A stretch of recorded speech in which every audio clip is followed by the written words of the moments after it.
Hello friends, आज का हमारा सवाल है सिद्ध कीजिए कि यदि दो त्रिभुज में संगत कोण बराबर हो तो उनकी संगत भुजाएं एक ही अनुपात में होंगी और इसीलिए त्रिभुज कैसा होगा, समरूप होता है। तो हमें त्रिभुज को समरूप दिखाना है। तो सबसे पहले हम दो त्रिभुज बना लेते हैं। दो त्रिभुज हमारे बनाएंगे हम। पहला जो त्रिभुज बनाएंगे उसको हम नाम देंगे, त्रिभुज बनाया हमने, इसको नाम दे दिया हमने ए बी सी। अब इसी तरीके से हम एक दूसरा त्रिभुज भी बना लेते हैं, क्योंकि हमसे प्रश्न में कह रहा था कि दो त्रिभुज, तो हमें दो त्रिभुज पहले बना लेंगे हम। चित्र बना चित्र बनाना सही होता है, जिससे हमें समझ में अच्छा आता है। तो सबसे पहले हम चित्र बना लेंगे, इसे लिख देंगे हम पी क्यू आर। ये दो त्रिभुज हमने बना लिए। अब सबसे पहले हमें जो दिया है प्रश्न में वो लिखेंगे। तो हम इधर लिखेंगे दिया है त्रिभुज। जो हमने त्रिभुज बनाए हैं वो है हमारा ए बी सी, तथा त्रिभुज पी क्यू आर बनाया है। त्रिभुज ए बी सी और पी क्यू आर में देखेंगे हम, तो हमें दिया है कि यदि दो त्रिभुज में संगत कोण बराबर हों, तो जो इनके संगत कोण हैं ये आपस में बराबर हैं। यानी कि ए जो कोण है वो पी के बराबर है। तो कोण ए जो बराबर है कोण पी के, और हमसे कह रहा है कि कोण बी है वो बराबर है कोण क्यू के।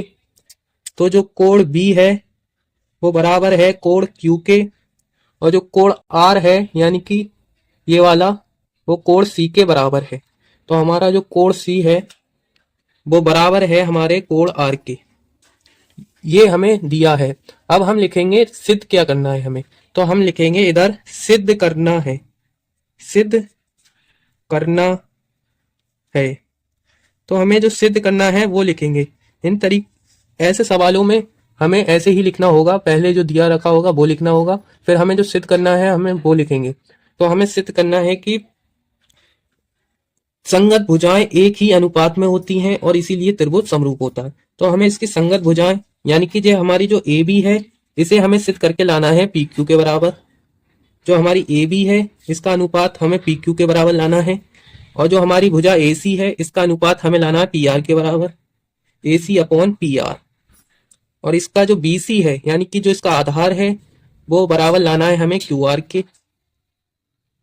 के बराबर लाना है, और हमें इसे समरूप भी बताना है।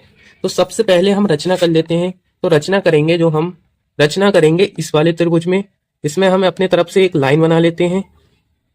इसको जो लाइन बनाएंगे वो ये वाली लाइन होगी।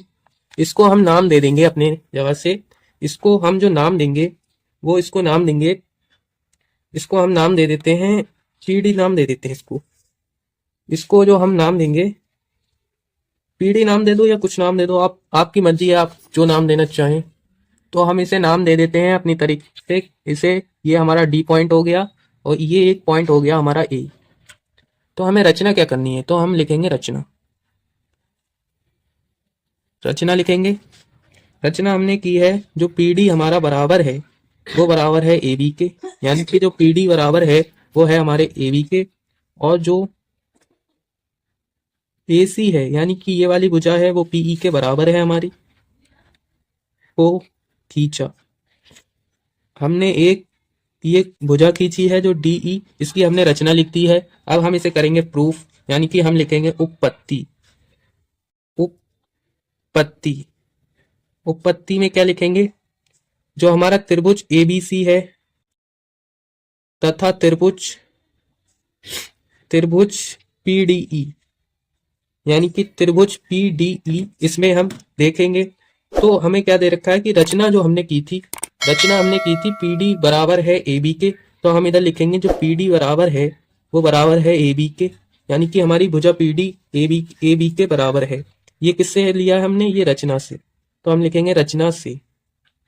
इसी प्रकार से रचना की थी हमने जो पीई, यानी कि पीई, जो हमारी भुजा पीई है वो बराबर है हमारी भुजा ए सी के, यानी कि जो पीई भुजा है वो बराबर है एसी के। ये भी हमने रचना से लिया है।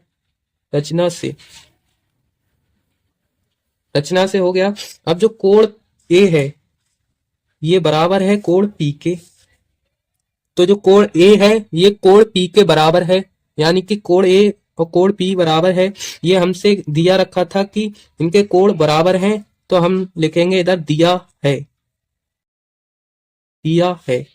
अब हमने क्या देख लिया कि इसके जो साइड हैं ये आपस में बराबर हैं, जो इसकी त्रिभुज की साइड्स हैं ये आपस में बराबर हैं, और इसके जो कोण हैं वो भी बराबर हैं। तो हम इसे एक सर्वांग समता का नियम होता है, वो होता है हमारा त्रिभुज ABC बराबर है, यानी कि इसके सर्वांग सम है त्रिभुज PDE के। ये हमारी सर्वांग समता का नियम होता है SAS का। SAS हम लिख देंगे सर्वांग समता का नियम, क्योंकि इसमें साइड बराबर है, एंगल बराबर है और दूसरी साइड भी बराबर है, तो ये हमारे सर्वांग समता का नियम होता है। तो हम लिखेंगे सर्वांग समता के नियम से।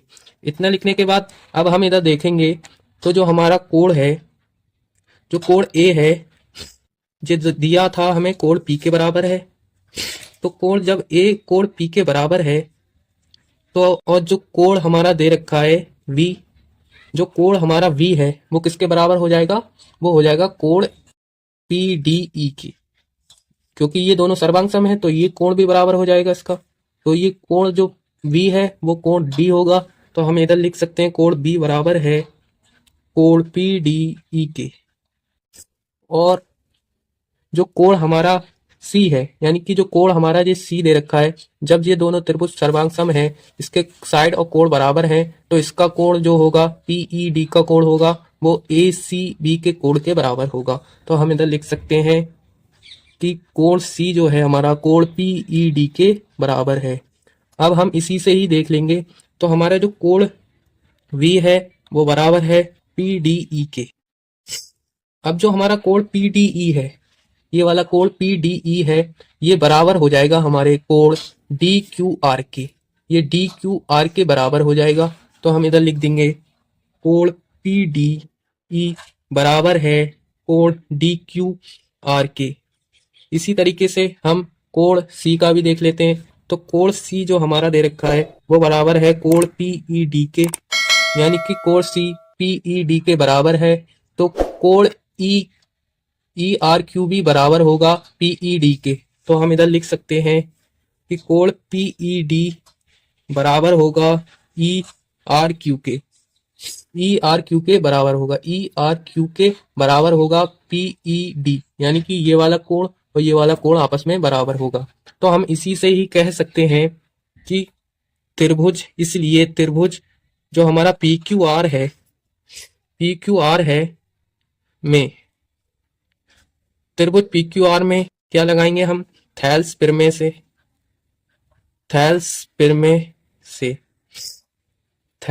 से हम देखेंगे तो हमारा जो बराबर होगा वो हमारा PD जो बराबर होगा, यानी कि ये हमारा PD है जो वो बराबर होगा DQ के। थेल्स प्रमेय क्या कहती है, अगर PD D के बराबर है यानी कि PD बराबर है तो DQ भी उसी के बराबर होगा। तो हम इधर लिख सकते हैं कि PD अपॉन, इधर D है, PD अपॉन PQ, ये D है D, और जो PE है हमारा वो बराबर है PR के, यानी कि जो PE बराबर है वो PR के बराबर है।